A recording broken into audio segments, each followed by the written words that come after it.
Welcome to the White Knife Theater. At this moment, the media was fixated on that knife. I was lying.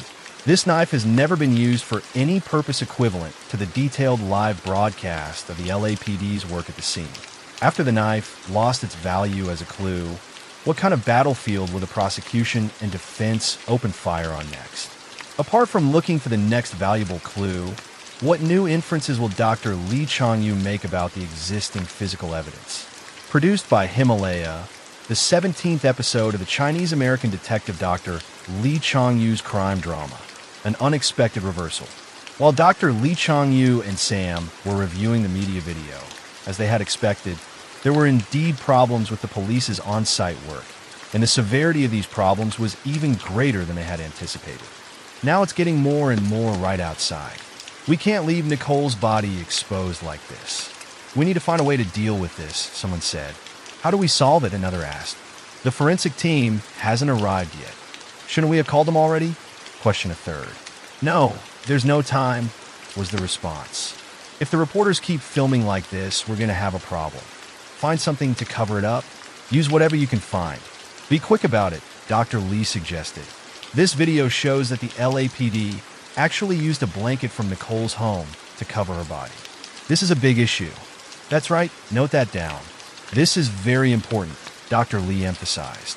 According to the information we have, although Nicole and OJ were divorced, they still had contact, and OJ had even spent several nights at Nicole's house. Therefore, the blanket used by the LAPD to cover the body likely had OJ's hair on it, which could cause cross-contamination of evidence. This significantly undermines the credibility of the LAPD's work. This is too unprofessional, someone commented. Let's keep watching. I have a piece of fabric here that needs to be preserved. Can you hold this for me? Dr. Lee asked. Sure, Danny, I'm on it, came the reply. Danny is a criminal expert, right? It's a basic mistake not to wear gloves when collecting evidence. Is this person a new intern? Probably not.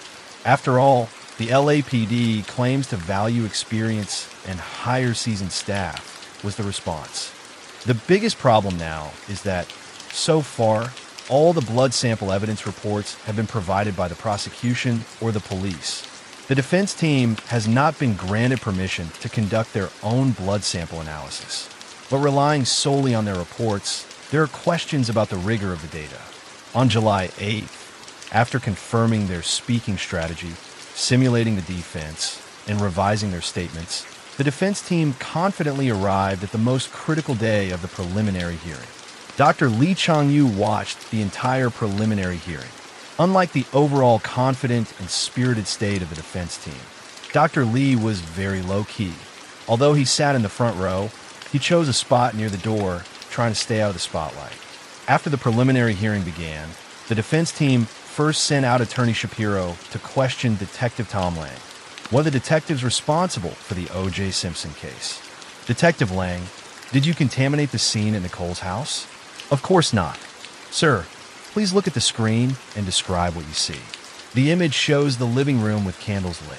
The victim was sitting on Nicole's sofa. There's someone touching items at the scene. That's your colleague, Detective Furman, still in his police uniform. Touching items at the crime scene is a sign of inadequate scene protection, isn't it? Yes, Detective Lang. When did you arrive at the crime scene? Around 5 in the morning on June 13th, I arrived at Nicole's residence. At that time, we already knew about the preliminary investigation.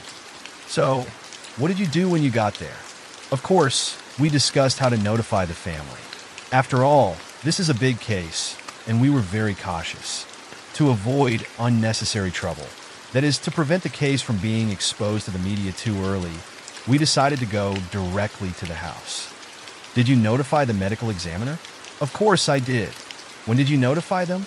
Sometime around 10 in the morning on the 13th. 10 in the morning on the 13th. So, you delayed notifying the medical examiner until 10 hours after the crime occurred, correct? Objection, leading the witness. Sustained. Notifying the medical examiner 10 hours after the crime does not comply with the procedure of timely notification, does it?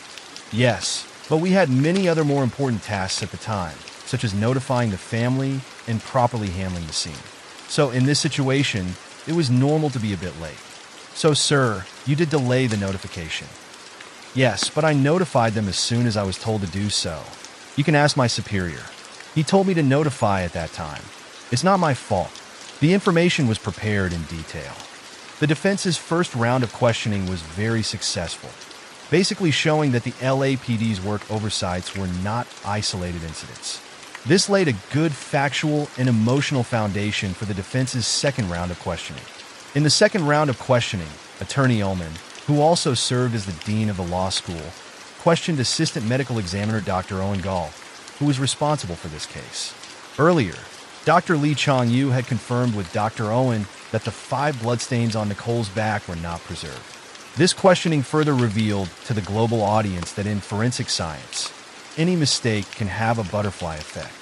Mr. Owen, you are the assistant medical examiner responsible for the forensic work in this case, correct?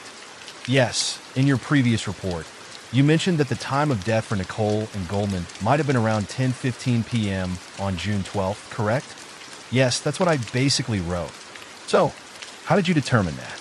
That's a matter of professionalism. First, there's the dynamic investigation, which involves a preliminary examination of livor mortis, vitreous turbidity, and corneal opacity. Pressing on the livor mortis of Nicole's body still caused it to fade, indicating death within 12 hours, with rigor mortis still in the formation stage. At the same time, the initial signs of rigor mortis were forming in the large joints, leading to the judgment that the time of death was approximately 8 hours earlier. According to the basic rule, the body temperature drops 1 degree per hour within the first 10 hours after death, and then drops 0.5 degrees per hour after 10 hours until it reaches the ambient temperature. When I inserted a needle into the upper right abdomen of the body to measure the temperature, the rate of body temperature drop is most affected by the ambient temperature. In summer, the body temperature drops slower than in winter. Yes, although using ambient temperature to estimate the time of death is the most common method, in actual work, the drop in body temperature is influenced by many factors, including the environment, individual differences, body posture, whether there are coverings, and the pre-death body temperature, both indoors and outdoors. So, it's not as accurate as one might think. Moreover, once the body temperature has dropped to the ambient temperature, this method can no longer be used. The LAPD only notified you to perform the autopsy 10 hours after the crime occurred. At the same time, during these 10 hours, as mentioned in the first round of questioning, they had covered Nicole's body with a knitted blanket, which would have caused the body temperature to drop more slowly. Therefore, your judgment based on this could potentially be earlier than the actual time of death, correct? There is that possibility. Did you complete the autopsy after missing the optimal time window? Yes, within 8 hours is best. Did you take into account the neighbor's statements when you made the judgment of the time of death at 10:15 p.m.? That is, the time when they heard the dogs barking? No, I just thought 10:15 p.m. was possible. You know, it's harder to determine the time of death in cases of asphyxiation, excessive bleeding, or organ failure. If you were to make a new judgment now, what would you say the time of death is? Between 10 p.m. and midnight? Currently, that's the only time range we can determine, right? Yes, meaning it could be between 10 and 11 p.m. or between 11 p.m. and midnight. That's correct. So, what are the respective probabilities for these two time periods? From a professional standpoint, I can only say both are possible. All right, let me approach this differently. Which is more likely? That the victim's time of death was before 11 p.m. or after 11 p.m.? Based on the current information, the probability is higher for after 11 p.m. All right, thank you for your cooperation. My questioning is concluded. After 6 days and the testimony of 21 witnesses, the preliminary hearing concluded. Attorney Shapiro, representing the defense, stated in his closing argument, "I don't want to question every aspect of every witness, but I believe it's very clear that everyone involved in the investigation of this case did not strictly adhere to their professional standards.